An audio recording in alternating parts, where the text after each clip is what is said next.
Hello साथियों, नमस्कार। Polytechnic पाठशाला यूट्यूब चैनल पर आप सभी का स्वागत है। इलेक्ट्रिकल मशीन फर्स्ट में पिछले लेक्चर में इक्विवेलेंट रेजिस्टेंस, इक्विवेलेंट रिएक्टेंस और इक्विवेलेंट इम्पीडेंस के बारे में आपको क्या किया गया था, बताया गया था। ठीक है, तो अब यहाँ पे उसके आगे का टॉपिक हम क्या करते हैं, देखते हैं।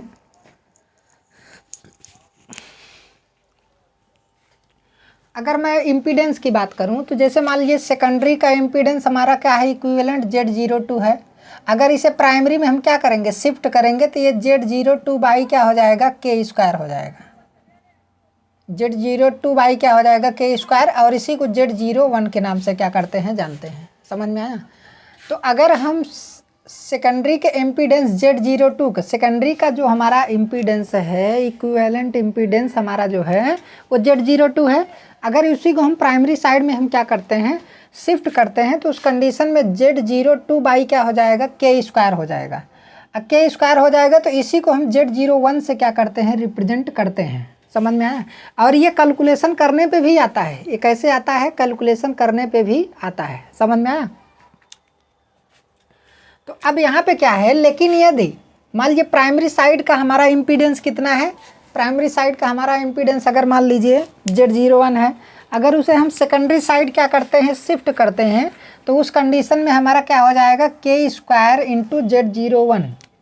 देखिए, अगर हमारा प्राइमरी साइड में Z01 है, अगर इसे हम सेकेंडरी साइड में शिफ्ट करते हैं तो K² इंटू Z01 हो जाएगा, बराबर सेकेंडरी साइड में Z02 के बराबर हो जाएगा। समझ में आया? ये Z02 के क्या हो जाएगा, बराबर हो जाएगा। तो इस तरीके से क्या होता है, कैलकुलेशन होता है। तो अगर इम्पीडेंस की बात करें तो इस तरीके से शिफ्टिंग आप कर सकते हैं। अगर आपको ये देखना है कि ये कैसे आया है तो आप क्या कर सकते हैं कि कैलकुलेशन कर सकते हैं। कैलकुलेशन का मतलब है कि जैसे Z01 है, मान लीजिए Z01 है, Z01 बराबर आपको पता है कि अंडर रूट में क्या होता है, R01 का स्क्वायर प्लस X01 का स्क्वायर। तो आप यहाँ पे R01 का मान रखिए, X01 का मान रखिए। मान रखने के बाद कैलकुलेशन करेंगे तो आ जाएगा। तो सिंपल सी बात है, अगर Z01 कैलकुलेशन करने के बाद निकालेंगे तो Z01 बराबर आएगा Z02 बटे क्या आ जाएगा, आपका K² आ जाएगा। समझ में आया? तो कैलकुलेशन करने के बाद इतना आ जाएगा। अगर आप ध्यान से देखिए, अगर यहाँ पे क्या है, जैसे Z02 का मान अगर दिया है, वो कैलकुलेशन हम नहीं कर रहे हैं, हमें केवल डायरेक्टली आपको बता देना है। उतना कैलकुलेशन करने का कोई मतलब भी तो नहीं है। मान लीजिए Z02 बराबर आपका क्या है, अंडर रूट में R02 का स्क्वायर प्लस आपका X02 का स्क्वायर। तो जब इसको कैलकुलेशन करेंगे तो यहाँ पर K² इंटू Z01 आ जाएगा, तो यही बराबर Z02 के होगा। तो इस तरीके से आप क्या कर सकते हैं, समझ सकते हैं। ठीक है, तो यहाँ पे हम इसको क्या कर देते हैं, मिटा देते हैं। अब यहाँ पे ध्यान से देखिए, यदि Z02 को प्राइमरी साइड में शिफ्ट करें तो Z01 बराबर आ जाता है Z02 बाई K² आ जाएगा। ठीक है, और यदि Z01 को हम सेकेंडरी साइड क्या करें, शिफ्ट करें, सेकेंडरी साइड शिफ्ट करें तो Z02 बराबर आ जाता है Z01 इंटू K² आ जाता है। मतलब क्या है कि प्राइमरी साइड के पैरामीटर को सेकेंडरी साइड अगर हम शिफ्ट करेंगे, जैसे इम्पीडेंस हो गया, रेजिस्टेंस हो गया, रिएक्टेंस हो गया, तो K² से गुणा करेंगे। और यदि सेकेंडरी साइड का पैरामीटर रेजिस्टेंस, रिएक्टेंस और क्या कहते हैं इम्पीडेंस है, तो उसको हम प्राइमरी साइड शिफ्ट करेंगे तो K² से क्या देंगे, भाग देंगे। ठीक है, अब यहाँ पे देखिए लिखा गया है कि रेजिस्टेंस, रिएक्टेंस तथा इम्पीडेंस को प्राइमरी साइड शिफ्ट करेंगे तो K² से भाग देंगे, यदि सेकेंडरी साइड शिफ्ट करेंगे तो K² से गुणा करेंगे। समझ में आया? तो ये तो कॉन्सेप्ट आपका क्लियर हो गया होगा, स्क्रीनशॉट सभी लोग ले लीजिएगा। लेकिन अगर देखिए EMF और करंट की बात की जाए, EMF हो गया, प्राइमरी वोल्टेज हो गया, सेकेंडरी वोल्टेज हो गया, इंड्यूस्ड EMF हो गया, और उसके बाद करंट हो गया। तो यहाँ पर देखिए रेजिस्टेंस, रिएक्टेंस और इम्पीडेंस को शिफ्ट करने के लिए हम K² का यूज कर रहे हैं। समझ में आया? और K² कहाँ से आया ये भी आपको पता है। लेकिन यदि EMF, करंट और वोल्टेज की बात की जाए तो यहाँ पर K का यूज किया जाएगा। किसका यूज किया जाएगा? K का यूज किया जाएगा। तो K से जब देखिए सेकेंडरी के EMF को प्राइमरी में शिफ्ट करेंगे तो K से भाग देंगे। समझ में आया। और प्राइमरी के ईएमएफ को सेकेंडरी में शिफ्ट करेंगे तो के से गुणा करेंगे। उसी प्रकार सेकेंडरी का जो आउटपुट वोल्टेज होता है उसको यदि प्राइमरी में शिफ्ट करेंगे तो क्या होगा, के से भाग देंगे। समझ में आया। और उसी प्रकार यदि प्राइमरी के वोल्टेज को हम सेकेंडरी साइड शिफ्ट करेंगे तो उसमें के का हम क्या कर देंगे, गुणा कर देंगे। अगर हम करंट की बात करें तो करंट के लिए थोड़ा उल्टा होता है। उल्टा इसलिए होता है क्योंकि ट्रांसफॉर्मेशन रेशियो में करंट जो है, देखिए ट्रांसफॉर्मेशन रेशियो में E2 बाई E1 बराबर V2 बाई V1 बराबर N2 बाई N1 बराबर I1 बाई क्या हो जाता है, I2 हो जाता है। तो ट्रांसफॉर्मेशन रेशियो में हमारा करंट क्या होता है, उल्टा होता है। टर्न वोल्टेज ईएमएफ का क्या होता है, ट्रांसफॉर्मेशन रेशियो में उल्टा होता है। तो इस वजह से यहाँ पे करंट में भी क्या हो जाता है, उल्टा हो जाता है। यदि सेकेंडरी करंट को हम प्राइमरी साइड शिफ्ट करेंगे तो के का गुणा करेंगे। समझ में आया। और यदि प्राइमरी करंट को सेकेंडरी साइड शिफ्ट करेंगे तो क्या हो जाएगा, के से हम क्या करते हैं, भाग देते हैं। तो यहाँ पर क्या हो जाता है, उल्टा हो जाता है। लेकिन करंट ईएमएफ और वोल्टेज के लिए हम के का यूज करते हैं, और जबकि रेजिस्टेंस, रिएक्टेंस और इम्पीडेंस के लिए हम के स्क्वायर का यूज करते हैं। ठीक है। तो अब ये चीज़ कैसे आया, ये सारी चीज़ें हमने आपको अच्छे तरीके से बता दी हैं। अब यहाँ पर ध्यान से देखिए, लेकिन यदि सेकेंडरी ईएमएफ E2 को प्राइमरी साइड शिफ्ट करते हैं तो के से भाग देते हैं, जिससे E2 डैश, देखिए जब सेकेंडरी ईएमएफ को, सेकेंडरी ईएमएफ है हमारा, इसको हम प्राइमरी साइड शिफ्ट कर दें तो उसे E2 डैश से रिप्रेजेंट करेंगे, और E2 में हम के का क्या कर देंगे, भाग देंगे। वही उसके क्या हो जाएगा, बराबर हो जाएगा। जैसा कि आप जानते हैं अच्छे तरीके से, देखिए सेकेंडरी का ईएमएफ हमारा क्या है, E2 है। जब प्राइमरी साइड शिफ्ट करेंगे तो E2 में हम क्या करेंगे, के का भाग दे देंगे, और यही किसके बराबर हो जाएगा भाई, E2 डैश के बराबर हो जाएगा। अब यहाँ पर ध्यान से देखिए, E2 बाई के को ही क्या बोलते हैं, E1 के नाम से भी जानते हैं। ट्रांसफॉर्मेशन रेशियो में तो आपने पढ़ा ही है। देखिए ट्रांसफॉर्मेशन रेशियो में E2 बराबर E1 बराबर क्या होता है, के होता है। तो जब E2 बाई आप के करेंगे, E2 बाई आप के करेंगे तो यहाँ पर E1 हो जाएगा ना। अब E1 को ही हम क्या बोल रहे हैं, E2 डैश बोल रहे हैं। देख रहे हैं कि नहीं। तो ये चीज़ है। तो वही चीज़ यहाँ पे क्या किया गया है, लिखा गया है। तो इसको आपको क्या करना पड़ेगा, ध्यान देना पड़ेगा थोड़ा। यहाँ पे इसको हम मिटा दे रहे हैं, समझने के लिए तो समझ गए होंगे। तो वही चीज़ यहाँ पे क्या किया गया है, लिखा गया है। यदि E1 को सेकेंडरी साइड शिफ्ट करें तो सेकेंडरी साइड में E1 डैश, E1 देखिए सेकेंडरी साइड में, जब देखिए E1 को अगर हम सेकेंडरी साइड में शिफ्ट करेंगे तो के से गुणा कर देंगे। तो के से हमने क्या कर दिए, गुणा कर दिया। अब इसी को E1 डैश के नाम से भी हम क्या करते हैं, जानते हैं, रिप्रेजेंट करते हैं। तो E2 डैश बराबर E2 बाई के हो जाएगा, बराबर E1 हो जाएगा। अब E1 डैश बराबर के इंटू E1 हो जाएगा। तो के इंटू E1 को हम E2 के नाम से जानते हैं। किसके नाम से जानते हैं, E2 के नाम से जानते हैं। ठीक है, मतलब E2 से रिप्रेजेंट करते हैं। किसके अनुसार भाई, सिंपल सी बात है कि E1 डैश बराबर आपका के इंटू क्या है, E1 है। अब के इंटू E1 को हम किसके नाम से जानते हैं, E2 से रिप्रेजेंट करते हैं ना, क्योंकि आपको पता है कि ट्रांसफॉर्मेशन रेशियो बराबर होता है 1 बराबर होता है के। तो यहाँ पे क्या हो जाएगा, E2 बराबर के इंटू क्या हो जाएगा, E1 हो जाएगा। तो इस तरीके से आप क्या कर सकते हैं, समझ सकते हैं। ठीक है। अब यदि I2 करंट को प्राइमरी साइड शिफ्ट करें, मतलब सेकेंडरी के I2 करंट को हम किस साइड शिफ्ट करें, प्राइमरी साइड शिफ्ट करेंगे तो के से गुणा कर देंगे। यहाँ पर करंट के लिए क्या हो जाता है, उल्टा हो जाता है। तो के से गुणा करेंगे तो इसे I2 डैश से रिप्रेजेंट करेंगे। जब I2 डैश से यहाँ पे रिप्रेजेंट करेंगे तो क्या हो जाता है, I2 डैश को ही हम किसके नाम से जानते हैं, देखिए के इंटू I2 को हम किसके नाम से जानते हैं, I1 के नाम से जानते हैं। हमें पता है कि ट्रांसफॉर्मेशन रेशियो I1 अपान क्या होता है, I2 बराबर के होता है। तो इस कंडीशन में क्या होगा, देखिए I1 बराबर क्या हो जाएगा, के इंटू आपका I2 हो जाएगा। वैसे दिखाई नहीं दे रहा है, ठीक है, तो इसको हम मिटा दे रहे हैं। तो यहाँ पे हम थोड़ा आपको समझा दे रहे हैं। यहाँ पे क्या हो जाएगा भाई, I1 अपान क्या होता है, I2 होता है, तो बराबर के होता है। तो I1 बराबर क्या होता है, के इंटू I2 होता है। तो यहाँ पे भी तो के इंटू I2 है, यहाँ पे भी क्या है, के इंटू I2 है। अगर दिखाई नहीं दे रहा है, दिखाई तो दे रहा होगा, के इंटू क्या होगा, I2 बराबर क्या हो जाएगा, 1 हो जाएगा, I1 हो जाएगा। यहाँ पे थोड़ा और ऊपर लिख दे रहे हैं, यहाँ पे क्या हो जाएगा, I1 हो जाएगा। ठीक है। तो के इंटू I2 बराबर इसी को क्या बोल रहे हैं, I1, हम I1 के नाम से भी जानते हैं। मतलब I1 से क्या करते हैं, रिप्रेजेंट करते हैं। अब यदि प्राइमरी करंट को सेकेंडरी साइड शिफ्ट करेंगे तो I1 में हम क्या कर देंगे, भाग देंगे। इसी को I1 डैश के नाम से क्या करते हैं, जानते हैं। अब यहाँ पर I1 बाई के बराबर, अब इसी को हम I2 के नाम से भी जानते हैं, ट्रांसफॉर्मेशन रेशियो के अनुसार वहाँ पर देखेंगे तो ये आ जाएगा, ठीक है। तो अब यहाँ पे क्या हो गया, ये तो सॉल्व हो गया। अब हम आते हैं इक्विवेलेंट सर्किट पे। किस पे आते हैं, इक्विवेलेंट सर्किट।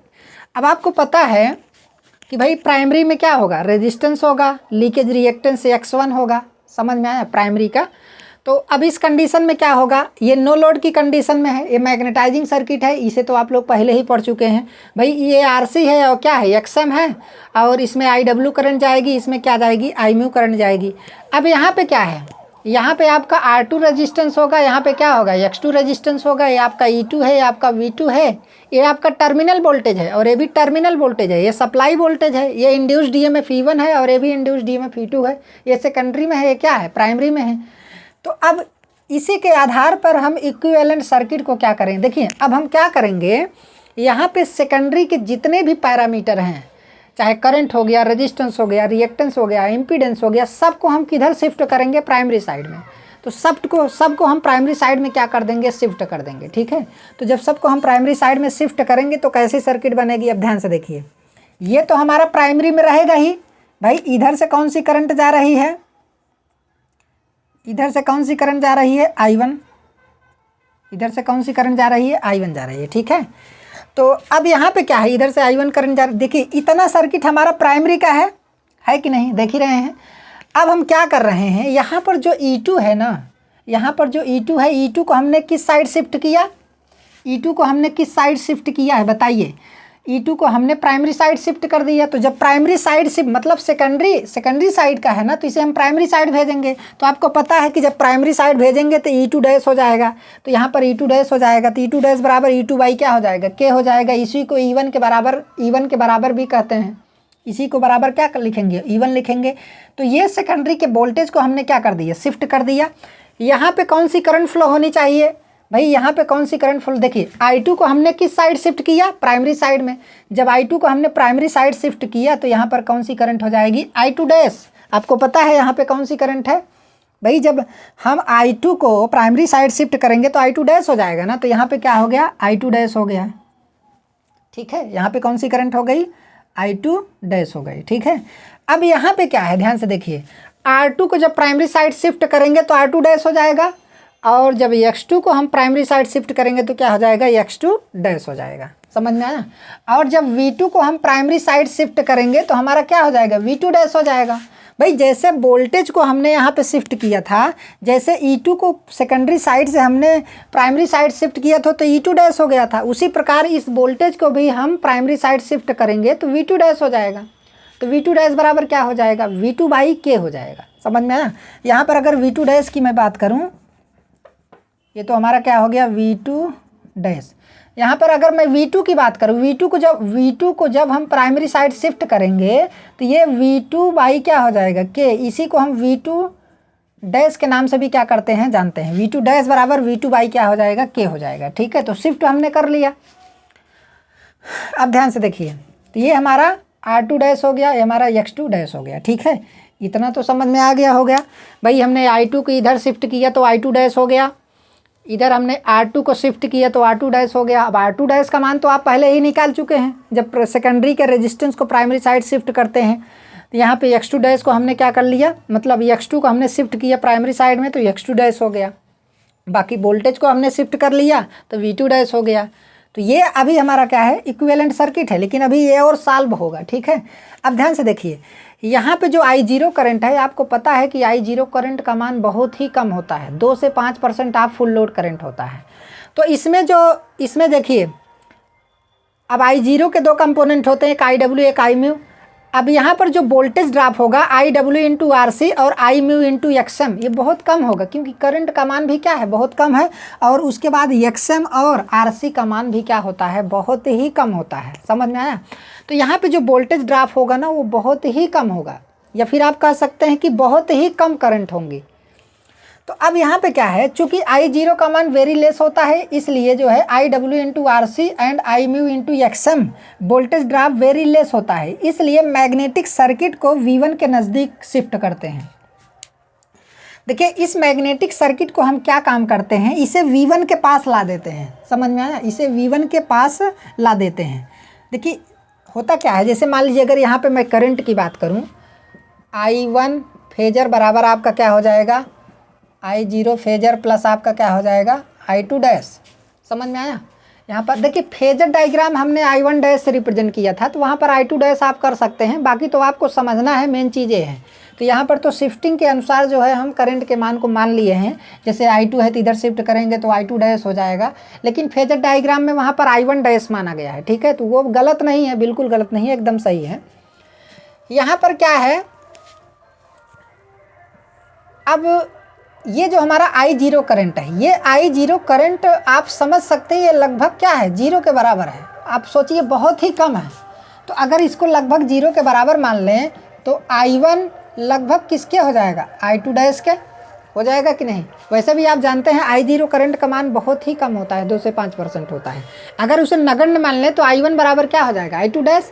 तो इसी वजह से जो है हम इस मैग्नेटिक सर्किट को हम सप्लाई वोल्टेज के नज़दीक रख रहे हैं। समझ में आया। तो सप्लाई वोल्टेज के नज़दीक रखेंगे तब देखते हैं क्या होता है, तब कैलकुलेशन हमारा थोड़ा क्या हो जाएगा, आसान हो जाएगा। अभी तो आप लोग स्क्रीनशॉट ले लीजिए, स्क्रीनशॉट लेने के बाद जो है हम इस इक्विवेलेंट सर्किट को हम पूर्ण करते हैं। ठीक है,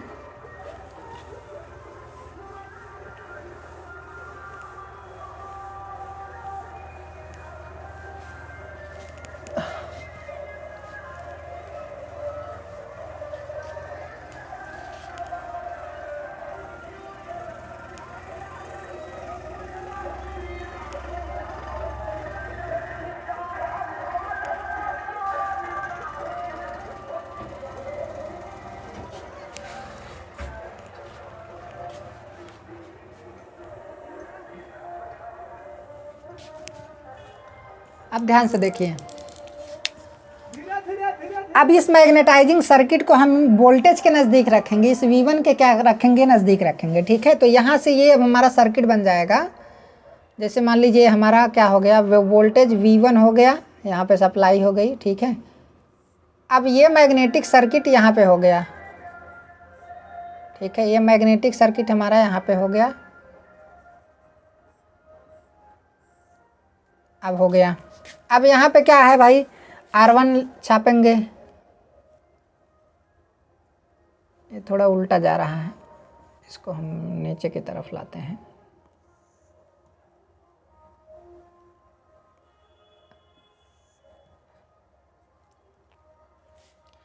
तो यहाँ पे हमारा ये हमारा रेजिस्टेंस है, ये हमारा क्या है, लीकेज रिएक्टेंस है। ये आपका R1 हो गया, ये आपका क्या हो गया, X1 हो गया। ठीक है, तो अभी हमने इसको यहाँ पे कर दिया ना, तो इधर आपका क्या हो जाएगा भाई, सिंपल सी बात है। तो यहाँ पे क्या होगा, ये प्लस माइनस आपका E2 डैश हो जाएगा, E2 डैश। और यहाँ पे E2 डैश के यहाँ पे करंट कौन सी होगी आपकी, I2 डैश होगी। और उसके बाद ध्यान से देखिए, ये वाले ये रेजिस्टेंस और रिएक्टेंस है आपके, ये हमारा क्या है, R2 का डैश और प्लस आपका X2 का डैश। समझ में आया। और ये हमारा क्या हो गया, V2 डैश हो गया। यहाँ पे क्या हो गया, V2 डैश हो गया। अब आपको समझ में आ गया होगा। अब इतना सॉल्व करने के बाद जो है, अब यहाँ पे ध्यान से देखिए, ये तो हमारा RC है और ये हमारा क्या है, XM है। ठीक है, इसमें कौन सी करंट आएगी, I0। यहाँ से कौन सी करंट फ्लो करेगी, I1। और यहाँ तो जानते हैं I2 डैश करंट इसमें क्या कर रही है, जा ही रही है। ठीक है, तो अब उसके बाद क्या है, इसको मिटा देते हैं। ये सभी लोग देख ही लिए होंगे, स्क्रीनशॉट ले लिए होंगे। अब ध्यान से देखिए, अब इसे सॉल्व करने पे देखिए यहाँ पर R1 और क्या करेंगे, R1 और क्या करेंगे, R2 डैश। आप तो पढ़े ही होंगे, R1 और R2 डैश। यहाँ पर ये दोनों को रेजिस्टेंस हम सीरीज में जोड़ लेते हैं। तो जब सीरीज में जोड़ेंगे तो यहाँ पे क्या हो जाएगा, ये तो हमारा मैग्नेटाइजिंग सर्किट यहाँ पे ऐसे ही रहेगा, इसमें कोई चेंजिंग नहीं होगा। अभी हो गया, यहीं पे ऐसे ही रहेगा। यहाँ पे V1 हो गया। ठीक है, यहाँ पे कौन सी करंट है आपकी, I1 है। यहाँ पे कौन सी करंट है, I0 है। ये आपका RC है और ये आपका क्या है, XM है। यहाँ पर ध्यान से देखिए, अब यहाँ पे क्या है, ये R1 प्लस क्या है, R2 डैश हो गया, R1 प्लस R2 डैश। और इसी को हम किससे रिप्रेजेंट करते हैं, देखिए इन दोनों रेजिस्टेंस को हमने क्या कर दिया, जोड़ दिया, क्योंकि सीरीज में है ना, तो इसलिए अब इन दोनों रिएक्टेंस को भी हम जोड़ देंगे क्योंकि ये दोनों क्या है, सीरीज में है। तो यहाँ पे ये हमारा जुड़ गया, तो ये हमारा x1 प्लस क्या हो गया, x2 डैश हो। समझ में आया। तो जब x2 डैश हो गया तो अब इस कंडीशन में क्या होगा,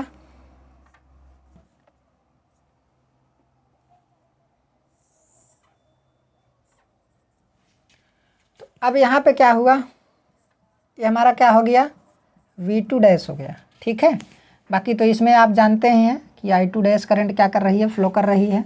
यहाँ पे हो गया, अब ये हमारा क्या हो गया, सर्किट बन गया। अब इसी को आप जानते हैं क्या, इसी को आप क्या जानते हैं, R01, और इसी को आप किसके नाम से जानते हैं, X01। जानते हैं कि नहीं, इसी को किसके नाम से जानते हैं, X01। तो ये चीज़ हो गया। अब इसके आगे अगर सर्किट आप बनाना चाहते हैं तो यहाँ पर क्या कर देंगे, जीरो करें हैं, ये हमारा क्या हो गया, रेजिस्टेंस, रिएक्टेंस, यहाँ पे XM हो गया, ये हमारा RC हो गया। यहाँ पे हमारी क्या हो गई, यहाँ पे V1 है प्लस माइनस, यहाँ पे कौन से करंट जाएगी, I1, यहाँ पे कौन से करंट आएगी, I0। अब यहाँ पे क्या होगा, एक रेजिस्टेंस होगा, ये हमारा क्या होगा, V2 डैश होगा। ठीक है, तो अब इसी को हम क्या लिख सकते हैं, इसी को हम लिख सकते हैं,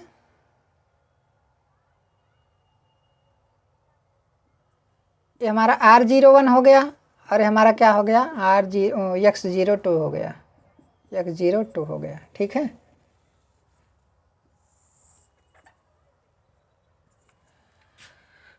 तो ये हमारा रहा क्या, इक्विवेलेंट सर्किट। ये हमारा क्या हो गया, इक्विवेलेंट सर्किट। ठीक है, अब यहाँ से अगर Z01 आप निकालना चाहते हैं तो आपको पता है Z01 कैसे निकाल सकते हैं। Z01 बराबर आपका हो जाएगा R01 plus J into X01। अब इसी को Z01 बराबर आप लिख सकते हैं कैसे,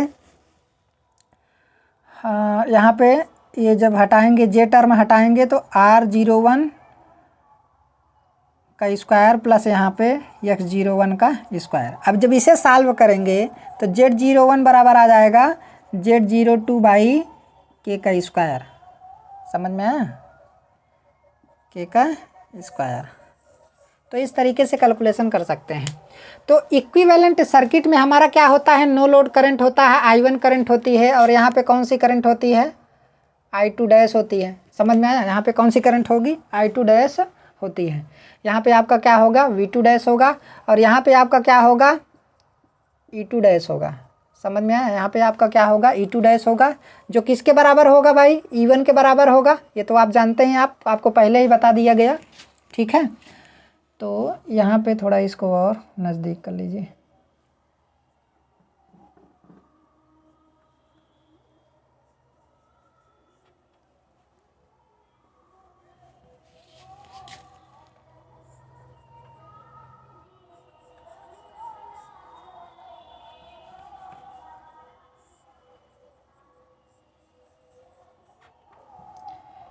ये हमारा क्या हो गया, E2 डैश हो गया, बराबर आपका क्या हो गया, E1 बराबर आपका क्या होता है, E2 बाई K होता है। ठीक है, ये हमारा R01, और हमारा क्या हो गया, ये तो ऊपर लिखा ही गया है, ये चीज़ ये हो गया। दोनों रेजिस्टेंस जुड़ गए ना, तो यहाँ पर क्या हो जाएगा, R1 प्लस R2 डैश, और यहाँ पे आपका क्या हो जाएगा, ये हमारा I2 डैश है, तो ये हमारा X1 प्लस आपका क्या हो जाएगा, X2 डैश हो जाएगा। ठीक है, अब इसी को क्या बोलते हैं, R1 और R2 डैश को क्या बोलते हैं, R01 और X02 बोलते हैं। ठीक है, तो ये तो आपको पता होगा, क्योंकि R01 बराबर आपका R1 प्लस आपका R2 डैश, और X01 बराबर आपका X1 प्लस क्या हो जाएगा, x2 डैश हो जाएगा। ठीक है, तो ये हमारा रहा इक्विवेलेंट सर्किट। इक्विवेलेंट सर्किट में R01 X02 इम्पीडेंस आपका होगा, EMF होगा, वोल्टेज होगा, ये I1 करंट होगी, नो लोड करंट होगी। तो ये हमारा क्या हो गया, इक्विवेलेंट सर्किट हो गया। तो जो भी डिजाइनिंग होती है इसी इक्विवेलेंट सर्किट के आधार पे ही होती है। ठीक है, तो ये हमारा इक्विवेलेंट सर्किट हो गया। तो इक्विवेलेंट सर्किट भी आपका क्या हो गया, ख़त्म हो गया। और उसके बाद क्या है, हमारा जो शिफ्टिंग था रेजिस्टेंस का, इधर प्राइमरी साइड से सेकेंडरी, सेकेंडरी से प्राइमरी, इम्पीडेंस का शिफ्टिंग, उसके बाद जो है आपका रिएक्टेंस का शिफ्टिंग, करंट वोल्टेज सबका शिफ्टिंग हमने क्या कर लिया, पढ़ लिया। तो शिफ्टिंग से क्वेश्चन पूछे जाते हैं, समझ में आया। अब कहेगा कि मान लीजिए हमारा ट्रांसफार्मर का सेकेंडरी का रेजिस्टेंस जो है 10 ओम है, समझ में आया। तो अगर इसे प्राइमरी साइड शिफ्ट किया जाए तो इसका मान कितना हो जाएगा। तो सिंपल सी बात है, उस 10 ओम में के स्क्वायर का भाग दे देंगे, समझ में आया। तो के स्क्वायर की भी वैल्यू दी रहेगी, या फिर कोई ऐसा कुछ उसमें कंटेंट दिया रहेगा जिससे आप के स्क्वायर का मान निकाल करके उसमें भाग देंगे तो आंसर आ जाएगा। तो इस तरीके से क्वेश्चन क्या किए जाते हैं, कंपटीशन में भी पूछे जाते हैं, और बाकी तो आपके एग्जाम में पूछा ही जाएगा।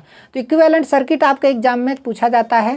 तो ये कैसे निकाला गया, हमने आपको अच्छे तरीके से बताया कि कैसे जो है सेकेंडरी के कंपोनेंट को। अब देखिए, अब प्राइमरी साइड को भी हम शिफ्ट कर सकते हैं सेकेंडरी साइड के टर्म में भी, लेकिन वो सर्किट इसके सर्किट के क्या होगा, एकदम बराबर होगा, कोई प्रॉब्लम नहीं होगी। तो वो वाला काम आप खुद कर लीजिएगा। ठीक है, तो अब हम यहाँ पे प्राइमरी साइड को सेकेंडरी साइड शिफ्ट करके नहीं दिखाएंगे, मैंने सेकेंडरी को प्राइमरी में शिफ्ट कर दिया, इतना का है काफ़ी है। ठीक है, तो आज का क्लास यहीं तक, धन्यवाद।